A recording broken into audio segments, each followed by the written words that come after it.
Alrighty, we're back. Let's try page 2. Now we're looking at geometric formulas. So if you remember from our foldable, again, if you don't have your notes out from yesterday, please get them out. They are super helpful. The geometric and arithmetic are two separate different formulas. Arithmetic is when you're adding, geometric is when you're multiplying. This question is a fantastic science question. We're talking about animals, plants, fungi, slime, molds, and other living creatures are composed of whatever this word is. I guess I could go and ask somebody, but I don't feel like doing that right now. Eukaryotic cells. During growth, generally there is a cell called the mother cell, and it divides into two daughter cells. Each of those daughter cells divides into two more daughter cells, and so on. So the sequence shown represents the growth after n divisions. There's that n again because I don't know how many divisions have happened yet. Now, what I'm looking at is I'm trying to figure out how do I get from 2 to 4 and 4 to 8 and 8 to 16? What am I multiplying by? I know I'm multiplying because this is geometric, and I'm multiplying by 2. So I know this is geometric, I know this is a common ratio, and I'm multiplying by 2. So fill out this table again, just like we did on the first page. And I'm multiplying by 2 every time I have a new number. So pause your video so that you can multiply these by 2 for a second. Oh, not 8, 2. Multiply by 2. And finish filling out that table.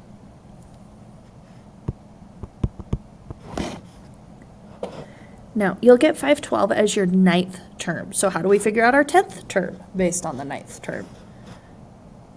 And you know what to do. How would you get the next number? If this is a 10 right here, what's this number going to be?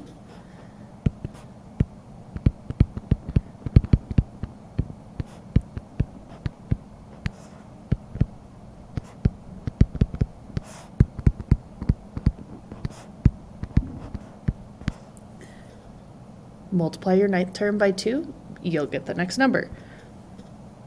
And you guys have done a really good job with that so far. I've been hearing good things about what's happening in your classes. So I have this 10th term. I can use my recursive formula to find the 10th term. So again, 10th is my n value, so I'm going to replace both of those n's with the number 10. And this 2. This 2 is my common ratio. Oop, hold on, there we go. This 2 right here, or this 2. It's what I'm multiplying by each time. Just like in before, this number, this 512, is this G9 number. Why? Because it's the 9th term. So I have the 9th term, I plug it in right here, I multiply, and I get 1024. Your turn. Try and find the 11th term.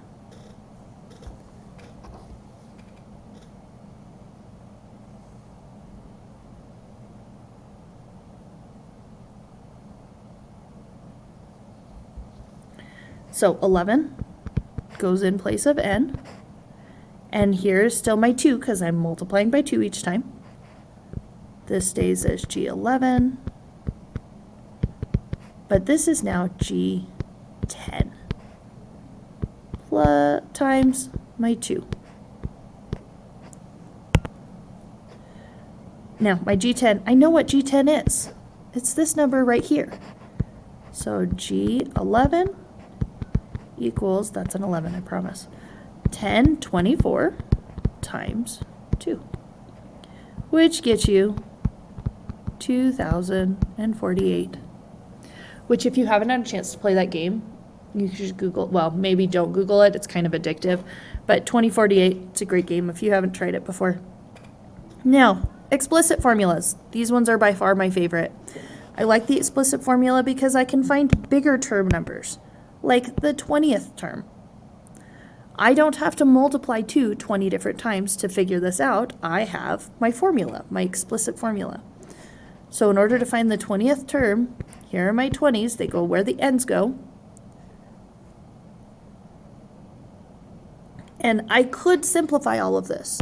I could just choose to put all of this right here in my calculator, and you will get this number. If you're not getting that number, I'm going to remind you of a couple of things. I think we talked about this yesterday, but just in case we didn't, to get this exponent, I have to go find the button that looks like this. It's on the left-hand side of your calculator. I think it's 5 buttons down. This is my exponent. This is called a caret. This is my exponent button. That's how we get those numbers to become little at the top. Exponent. Perfect. And you end up with over 1 million cells. It's a lot. And when you start to get these big numbers, it's really easy to make a mistake. So that's why we like using our formulas. Here are 4 practice problems for you. So again, 11. So 11 is going to go in place of my n's. And as of right now, you can put all of that in your calculator. So if I was finding all of the buttons, I would need the number button 2 times 2. Then you would find your caret.